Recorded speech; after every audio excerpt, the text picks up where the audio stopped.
Hey, what is up guys? It's your boy Speed here, and today we're going to be going over the top 5 carries of 7.31. These are the best position ones in Dota right now. If you're looking to gain MMR from the safe lane role, this is the video for you, and let's get into it. Alright, and one more thing, I just want to tell you guys, you should sign up for gameleap right now. And the reason why is over there with this new patch, I'm going to be making 2 new videos literally every single day for the next couple of weeks just about how to win in this new patch. The amount of value that is going to be on the site right now is absolutely insane. And the best part of this is not only is that the case, but I'm also going to be giving you guys a 50% off code if you use the code GETGOOD, GITGUD, while you are signing up. You get 50% off. You literally will not get this most of the time. It is absolutely insane how good gameleap is right now. So go give it a shot right now. I can't wait to see you guys there. And yeah, let's get into the video. All right, coming in at number 5, we have one of the most buffed heroes of the patch. In fact, in terms of win rate from Dota buff, he is the 8th most buffed hero of the patch, and that is Huskar. Now, Huskar lost a little bit of strength. His strength went from 21 plus 3.4 to 20 plus 3.3, but frankly, it doesn't matter because Berserker's Blood now grants him magic resist. It's honestly an insane buff. It grants him up to 25% magic resist, and basically the biggest problem of Huskar as a carry last patch was not necessarily his early laning as a safe laner or a mid laner, not necessarily his ability to farm, because this hero actually farms incredibly well. It's one of the fastest farmers in Dota. He has an incredible Aghanim Scepter. I think his shard is very good. He can take Roshan, he can siege. His problem was getting bursted. You have to play this hero on low HP. That's just how it works, right? It's like, that's just how it goes. You have to play Huskar on low HP. And he had no magic resist. So until you got your BKB, which like even then you might get bursted because you get stunned once and then like Laguna Bladed and you just die.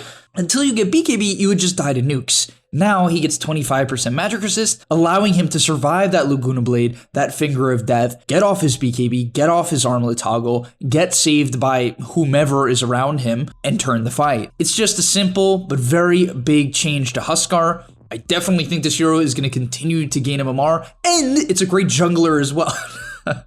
It actually is. This hero as a jungler, I'm telling you, man, you can get to like 5k with this. Actually, I bet I could get to like 6k as Huskar, maybe 7. I don't know, maybe I'm pushing a little bit, but yeah.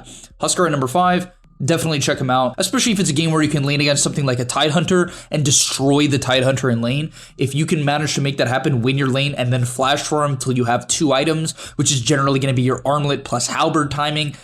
For the most part, that's my personal favorite build. Sometimes you can go armlet into Ags if you're really snowballing, because the Ags makes your ulti taunt people for 3 seconds. It's very powerful, one of the best Ags in the game in my opinion. Coming in at number 4, we have CK. Now CK received 1 buff, literally 1 buff, but he's up 2.8% win rate. So what is that buff? Well, you might already know. Every time he crits, it does 50% more damage to creeps. Not to heroes, but to creeps. This is huge for a simple reason. CK struggles to farm. It's the hero's biggest weakness. He's not a flash farming hero. He does a lot with items, right? Like, CK does not need a lot of items to feel powerful. The problem is getting those items. That is why CK buys small items for the most part.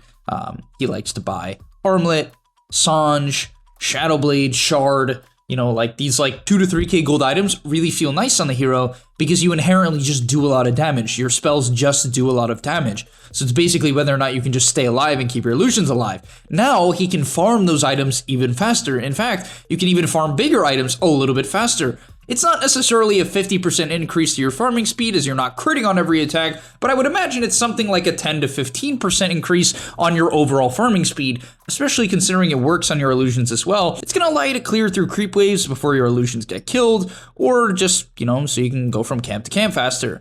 And yeah, I don't have too much to say. I just felt like this hero was decent last patch. He was 50% win rate. Now he's 53, a very high win rate for a Chaos Knight. And yeah, there's not too much to say. Just go the standard items. Don't think you have to change anything up.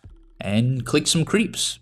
Coming in at number 3, I hate to say it. I mean, I wanted to make this video. I really did want to make this video like, oh, cool and interesting heroes. And honestly, like, I'll say you could put Ricky here. Like, Ricky is actually doing quite well. He has a 54.4% win rate. heroes owning in pubs, okay? So like, if you want to try a cool carry, go Ricky. But I honestly think, especially at a high level, you know, it depends where you are, like Ricky, the lower you go, the better. But at like a mid to high level, Dusa, I hate to say, I really do. I really hate to say it, but Dusa is one of the best carries right now.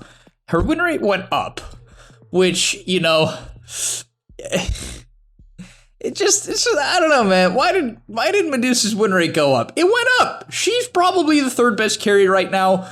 The hero's still just a good laner. So she got some really weird changes this patch. Number one, her Mystic Snake was just straight up buffed. It's 30 less mana at max, which is actually quite nice for jungling in the early game.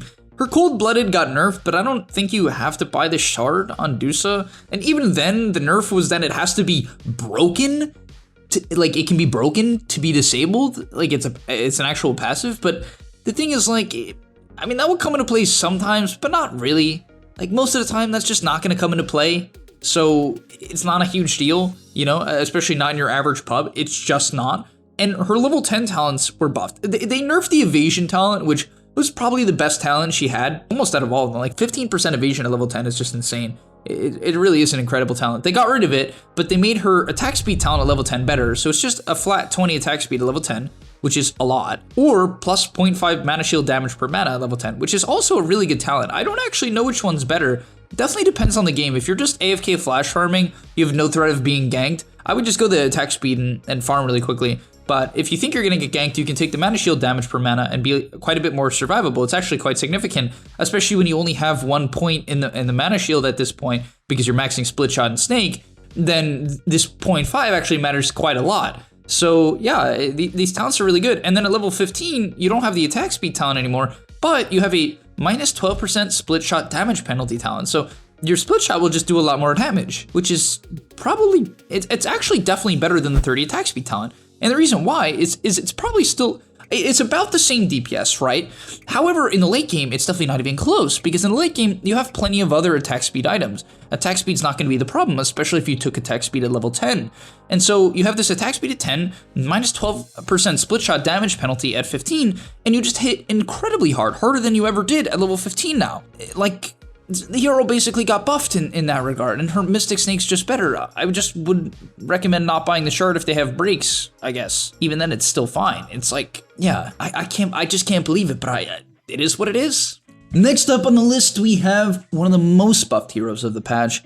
In fact, he was the second highest buffed hero of the patch. He went up 7% win rate, almost 8, 7.6% win rate. He is now sitting at a 56% win rate, and that is Lone Druid. My god, this hero got buffed. Just to talk about a couple of them, the spirit base damage was increased by 8. Like, what? 8? 8? Someone on Valve's team likes Lone Druid or plays Lone Druid 100%. It's just, there's just no way. All this hero got was buffs.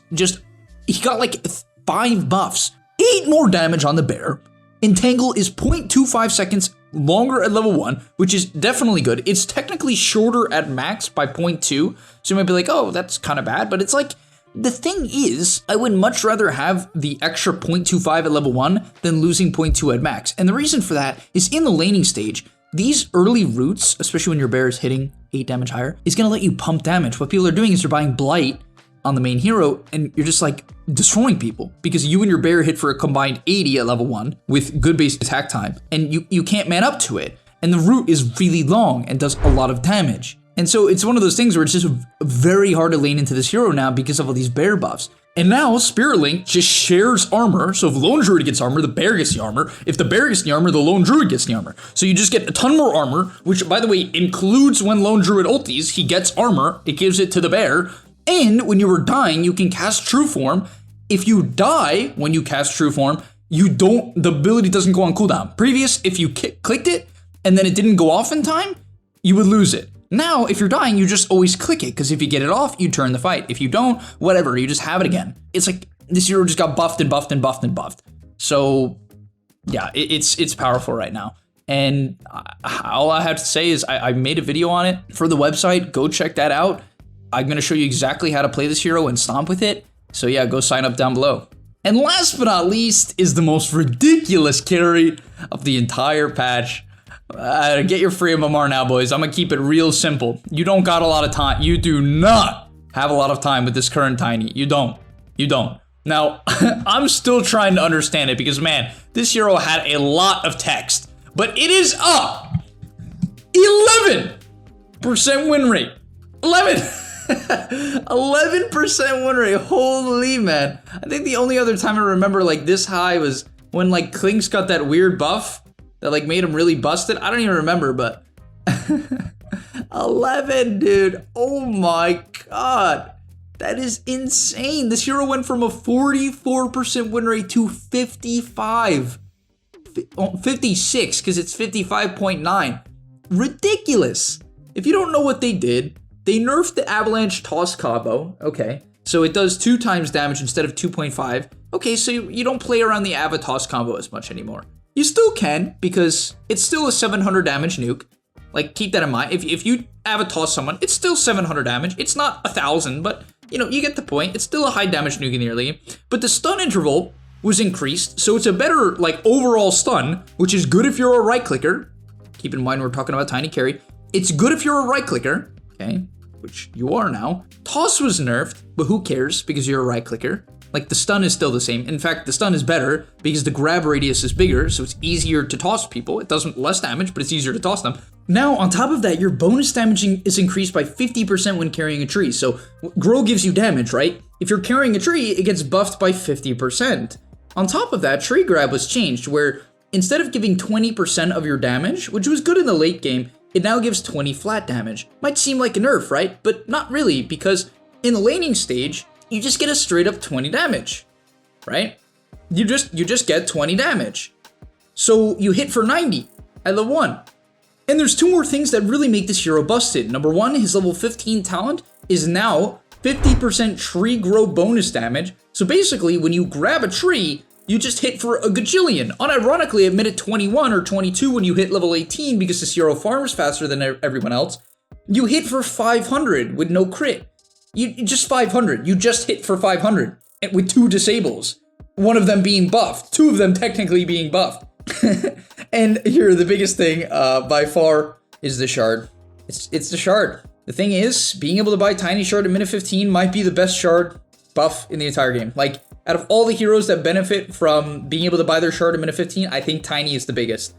It just lets you flash farm. If you don't know what it is, it gives you unlimited tree grabs. So previously, if you grabbed the tree, you could hit 5 times with it. Now it's unlimited. It's that simple. You went from having to just like slowly clear your camps to just wiping through the entire jungle in unironically 30 seconds. Crazy, man. Like, it's literally like the game is 50 minutes in, 15 minutes in terms of your farming speed. Like, usually you can't clear all of the camps on the map in the minute timer. With Tiny with Shard, you can at minute 15, and you're a good laner, and you can skirmish in the mid game. So even if you have no idea what you're doing on this hero, no matter what decision you make, it's not even going to be that bad. If you decide to fight with your Echo Saber, you're going to do pretty well because your hero fights well early on. If you decide to jungle, you jungle faster than everyone else basically. So no matter what you do, it's not going to be bad. In fact, it will be good. But alright, I don't know, man. I hate this. I hate the Tiny. I don't want Tiny to be a good carry again. He was a good carry not that long ago. Make like Slark good. I don't even like Slark. Make Slark good. Make, I don't know, Sven good or something. Not Tiny and Dusa. Lone Druid's kind of cool, but man, that hero got buffed a lot. Like maybe too much. But alright, thank you guys so much for watching. I'll see you in the next one, and I'm out. Peace. And that's all, but remember, before you leave, come on, before you tune out, subscribe to the GameLeap website where we are going to help you get to the next rank. If you're stuck, click the link down below, and I'm out. Peace.